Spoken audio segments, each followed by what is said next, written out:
Hello and happy Thursday. Welcome to this Purse Strings Lunch and Learn.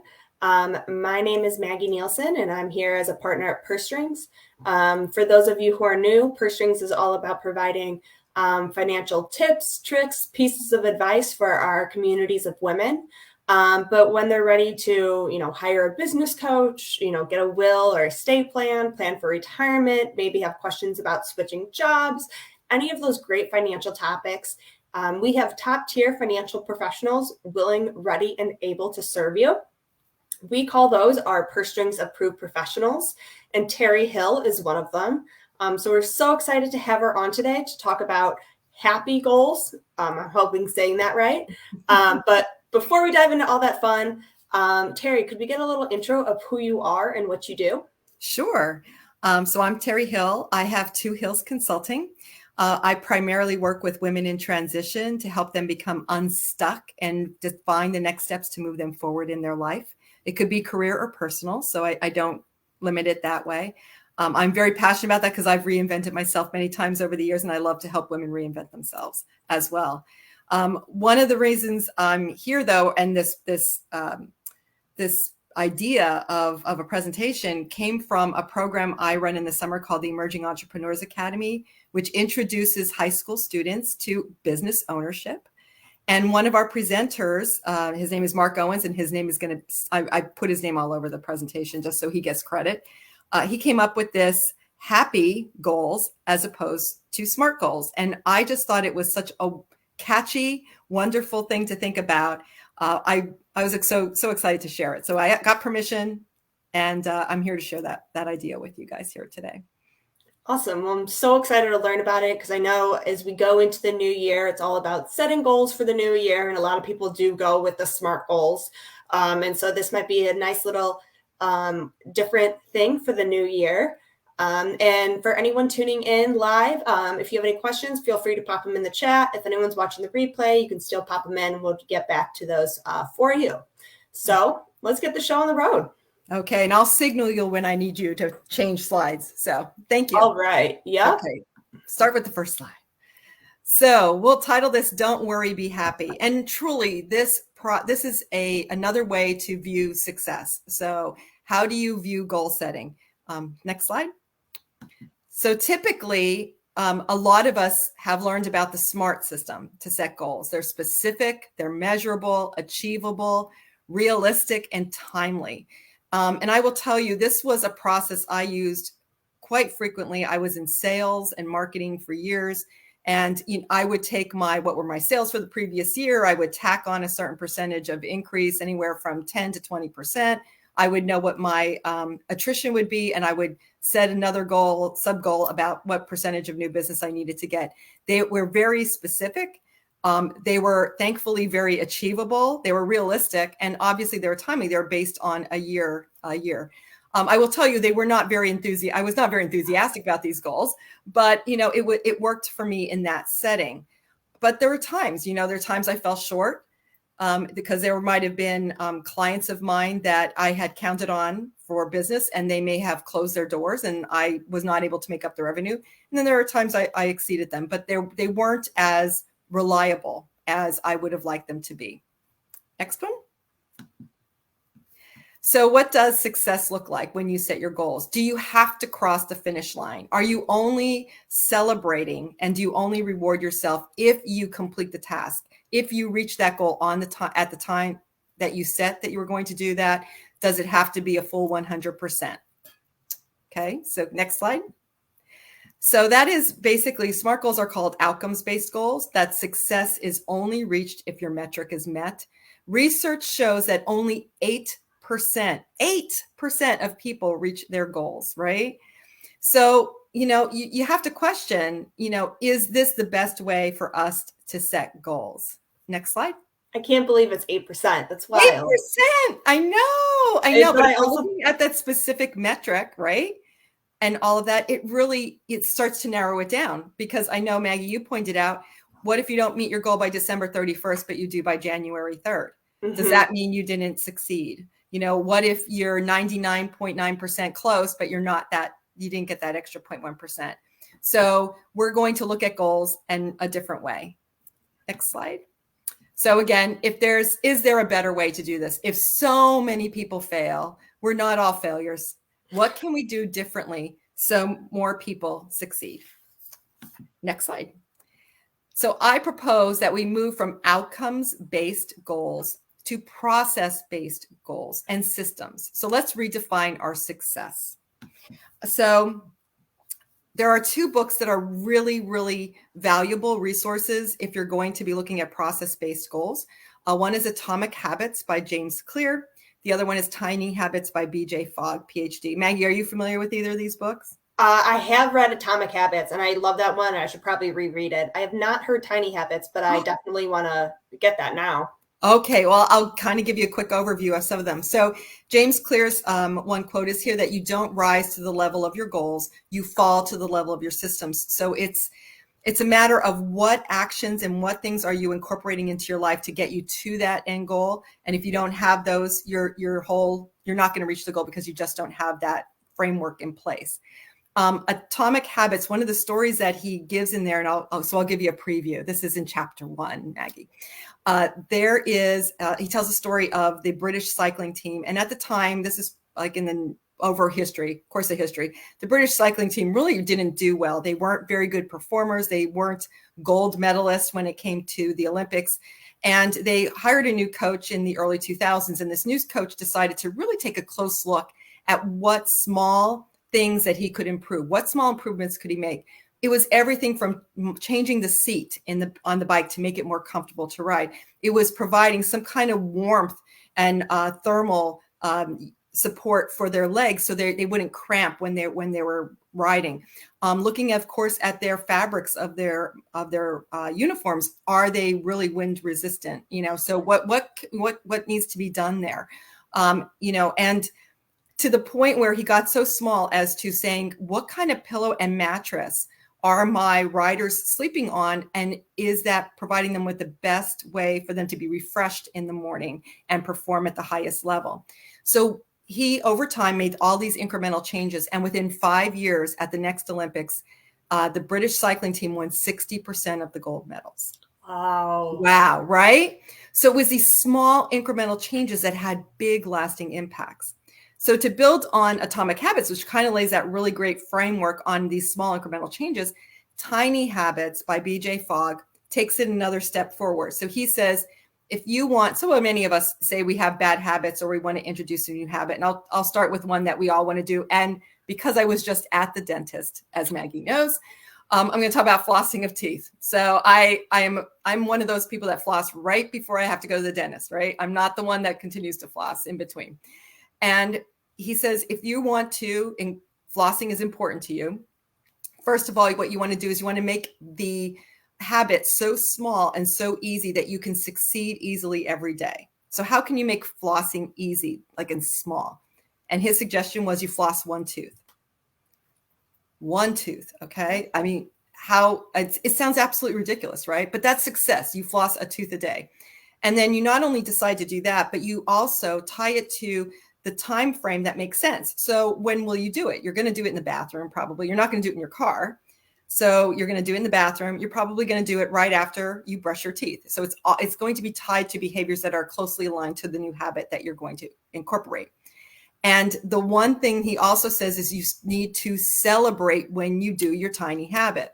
So if you are flossing that one tooth, you don't wait for a week to say I did it for a week, so now I celebrate. I don't wait for a month to say I celebrate. You celebrate immediately after you complete your habit.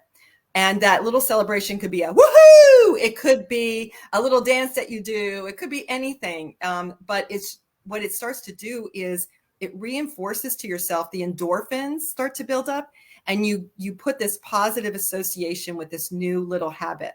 And let's be honest, if you floss one tooth, you're probably going to floss more than one, right? If you're in there, you might as well do a couple at least. So it's all about creating those really small things that are going to get you into the goal. And this is all about creating habits that stick, right? Habits that stick. And we know that we require that stickiness in order to create some kind of momentum long-term. Okay, you want to go forward? We'll try the next slide. So what does HAPPY stand for? Happy stands for H is habits. The A is actions. P is procedures. P performed every day. So it's habits, actions, and procedures performed every day, which will get you to your success. And success here is defined a little bit differently. Success here, yes, you're going to get closer to a goal, but it's getting better each day. You're going to see improvement. If you decide, one of the things I was in sales for 20 some years. One of the things I really disliked doing when I first got into sales was cold calling. Yeah, cold calling. And it was we were required to make so many phone calls a week. You had to make, I believe it was 150 phone calls every week. Not all cold calls, but cold calls figured in there. And it was the first one was always the toughest, getting that one out of the way. And then once you started to get into a rhythm, right, it was easier to make those phone calls. So I blocked out time and I would start to build my muscle. I'd suck it up a little bit. I'd make that first phone call and be ready for rejection, because that's usually what happened. But then once I got that one done and I got that one under my belt, I could more easily follow through and do the other ones. So it's building that performance, building those habits, getting one done and out, and then it comes easier. There was another, if you ever listen to the podcast, I'm trying to think, it's called The School of Greatness. If you've never heard of it, I don't know if you have. School of Greatness, he interviews, and I wish I remember the gentleman's name, but he talks this theory, not 10,000 hours to get excellence, but for you to learn any new skill, it takes about 20 hours, only 20 hours. The challenge is we don't even start with the first hour, because the first hour is so hard for us to learn something new. So he encourages, like, if you can just get through that first hour, you're going to be able to learn those new skills and move you forward. Okay. I was going to say, it's like getting started is the hardest part. It is. It's getting started. So make them tiny. So Yep. The one story I'm going to share, and this is Mark's story. It's the next slide. Hopefully we can get there. And this is a picture of Conrad Weiser, which most of you will not know, but it is a very small rural school in this area. I want to say there's probably 150 students per grade, so it's relatively small. And Mark Owens, who allowed me to use this story in this presentation, he was the coach, and he still is the coach for the girls basketball team. And this year is 2015. In 2015, his girls were tallest girls 5'7", and in basketball that is not really tall, right? So he had a bunch of average sized girls that were playing, but they were committed to this. Let's just keep getting better. Like, how can we get better each day after every game?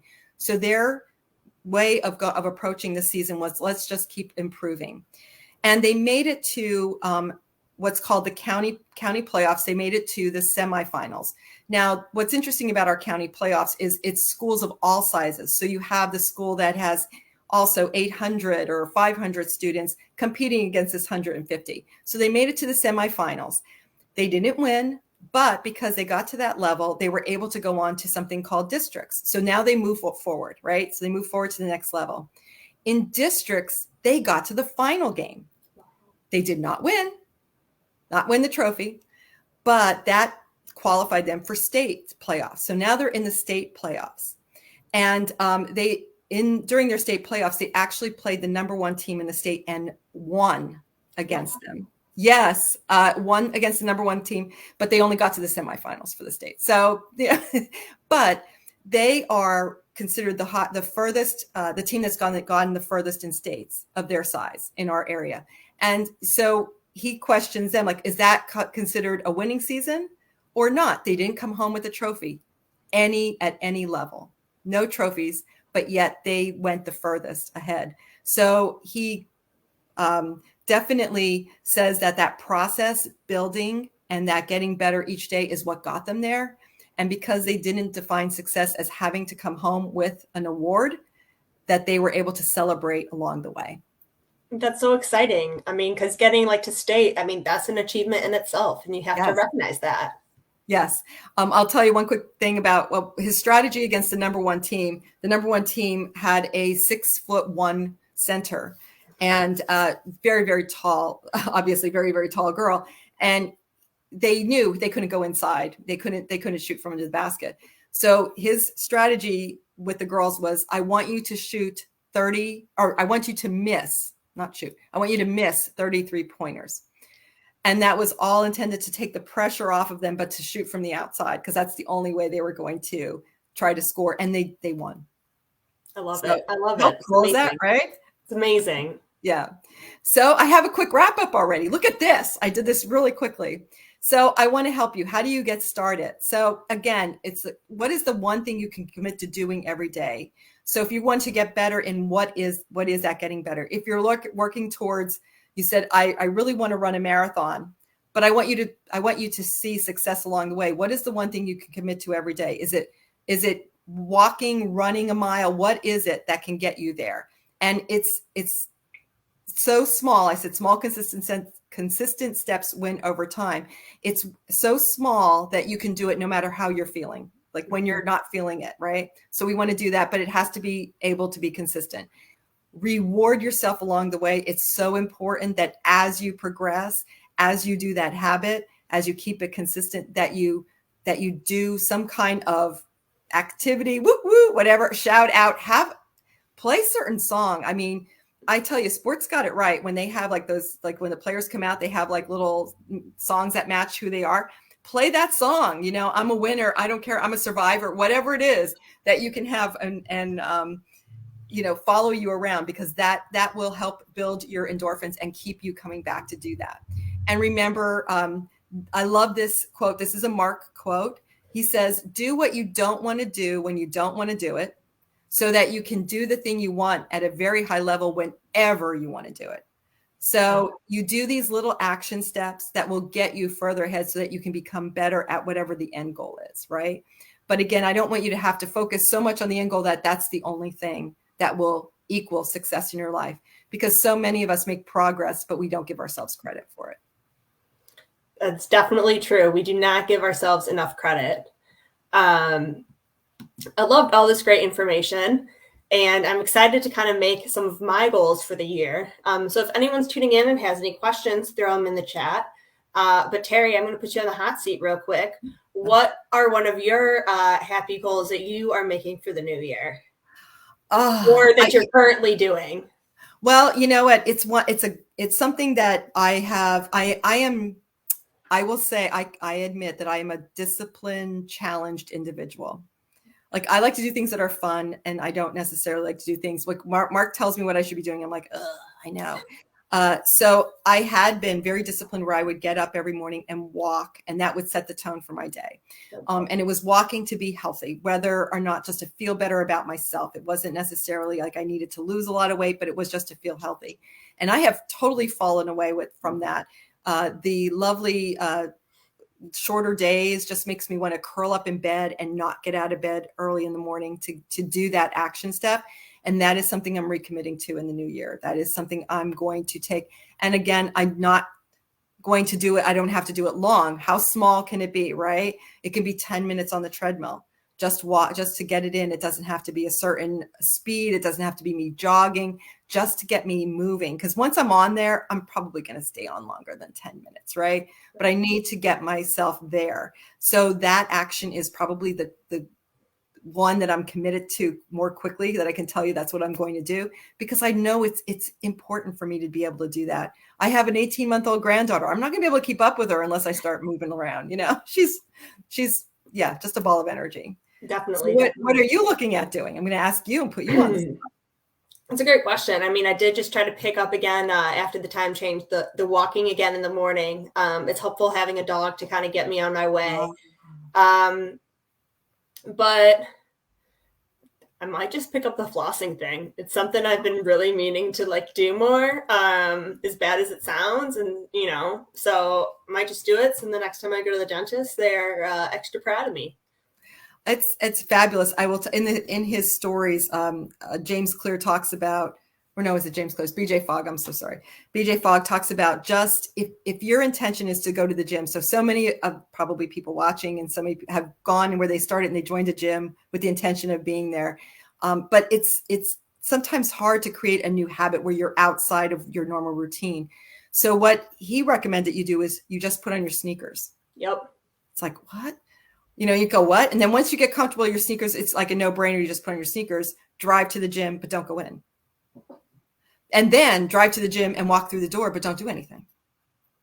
And you just keep building on it until it becomes part of your second nature, as opposed to you saying, I'm going to go to the gym, I'm going to do lift weights, and I'm going to go through the weight training cycle, and I'm going to do this. And it becomes so overwhelming that you can't even think of where to start. And so you just stop. So yeah, we've all been there. We've all been there. Well, and it's so crowded too, right? In the beginning, just give it a couple weeks, it'll all go down. There won't be as many people there. Just give it a month or so. Right, exactly. And so then, will you just kind of explain quickly to our audience, if they're looking for some coaching or consulting in the new year, what are kind of things that you might help them with, or how does that process look?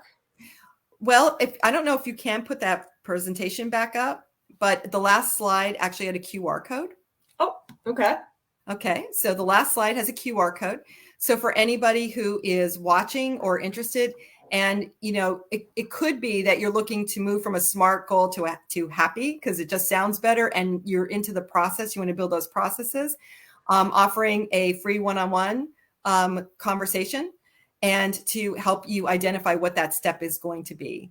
And it can be that, and like I said, primarily I work with women who feel stuck. It could be that they're in the career that they've just grown tired of. They've been doing it because it's been right for the family, but it's not necessarily where they want to be permanently, but they don't know how to go forward because they've been doing it for so long.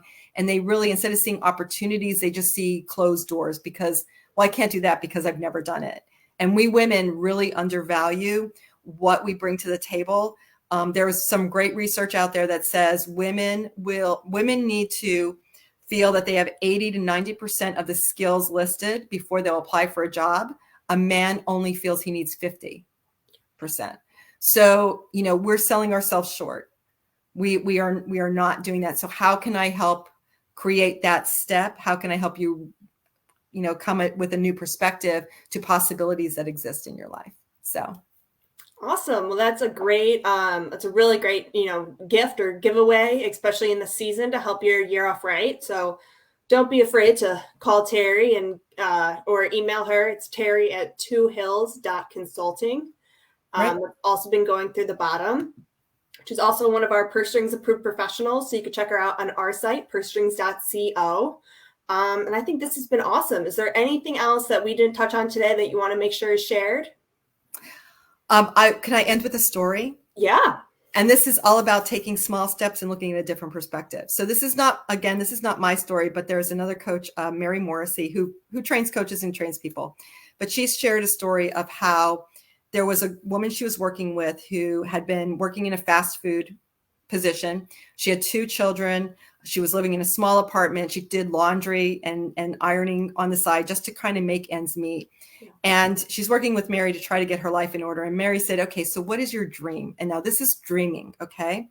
But it's the importance of taking small steps.